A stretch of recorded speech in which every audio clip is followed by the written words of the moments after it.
hello छड़ा छुड़ी मैंने सबके जोहार इसका हम धान रोपे चला हूँ बेचन भी गाथन ওই যে দেখ পেট লাগাই তখন উড়ানে হাম গোটাই ওই যে খেত জোড়া করে এখন বিচে নিয়ে যা আর যা অর্ধেকটি খাই আর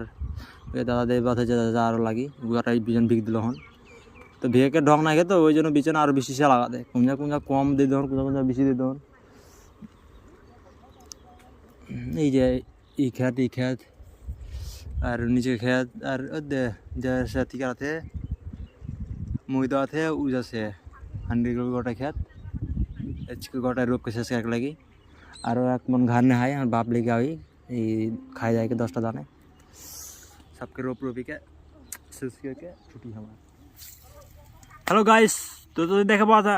ये हम बीचन भीगे ली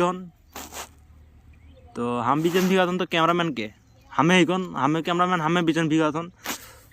तो समस्या नहीं है बिचन बिगाल कासन हाथ एक देख के कहा तो तू नहीं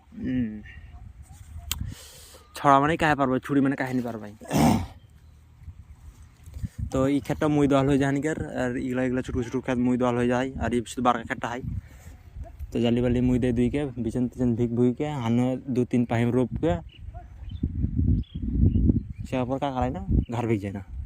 তারপর আমি ঘর ভেগে যাব এই যে দেখা যায় রাস্তা না বিচন রাখা লাই আমার আর আমি বিচন উঠাইছিল হন আর এই যে হচ্ছে রাস্তা টাং টুং টাং টাকাস हेलो गाइस तो हम चला हन बिचन बहे तो हम এখন বিচন বহে के जाके लगे खेत ने तो এই যে বিচন ये क्या है बहुत কাখান বহরে একলাই তো দেখে পাতে আমি একলা একলা বিচন বহত নি যা আলগা को लोग नहीं खाई একলা একলা আলাদা লাগি কার কো মাল গাবো বস্তা বই বই के ले जाके लगे